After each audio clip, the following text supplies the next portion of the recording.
മകരവിളക്ക് ഉത്സവത്തോടനുബന്ധിച്ച് സന്നിധാനത്തൊരുക്കുന്ന സുരക്ഷാ ക്രമീകരണങ്ങൾ അന്തിമഘട്ടത്തിലെന്ന് ആഭ്യന്തരമന്ത്രി രമേശ് ചെന്നിത്തല. സുരക്ഷാ ക്രമീകരണങ്ങളുടെ ഭാഗമായി നാളെ മുതൽ സന്നിധാനത്ത് കൂടുതൽ പോലീസ് ഉദ്യോഗസ്ഥർ ചുമതലയേൽക്കും.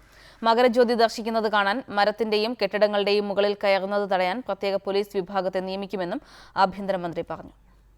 കനത്ത സുരക്ഷാ സംവിധാനങ്ങളോടെയാണ് ശബരിമലയിൽ ഇത്തവണ മകരവിളക്ക് തീർത്ഥാടനത്തിനായി പോലീസ് ഒരുങ്ങുന്നത്. നിലവിലുള്ള പോലീസ് സംവിധാനത്തിന് പുറമെയാണ് 4000-ലധികം ഉദ്യോഗസ്ഥരെ മകരവിളക്ക് ഡ്യൂട്ടിക്കായി സന്നിധാനത്തേക്ക് എത്തിക്കുന്നത്. പമ്പയിലും കർശനമായ സുരക്ഷാ ക്രമീകരണങ്ങളാവും ഇനിയുള്ള ദിവസങ്ങളുണ്ടാകുക. പോലീസ് സുരക്ഷാ ക്രമീകരണങ്ങളുടെ ഭാഗമായി 30 DYSP, 60 CI, 230 സബ് ഇൻസ്പെക്ടർമാർ, 2600 പോലീസ് കോൺസ്റ്റബിൾസ് എന്നിവരെ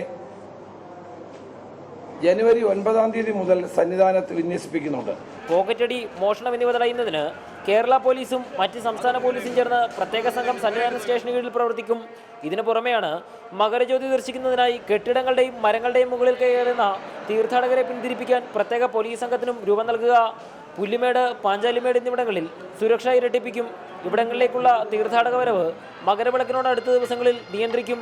മകരവിളക്ക് ദർശനം കഴിഞ്ഞ് തീർത്ഥാടകർ അപകടരഹിതമായി മലയിറങ്ങുന്നതിനാവശ്യമായ നടപടികൾ സ്വീകരിച്ചതായും ആഭ്യന്തരമന്ത്രി പറഞ്ഞു. ക്യാമറാമാൻ ഷമീർ പത്തനാപുരത്തിനൊപ്പം എസ് ശ്യാംകുമാർ, റിപ്പോർട്ടർ, സന്നിധാനം.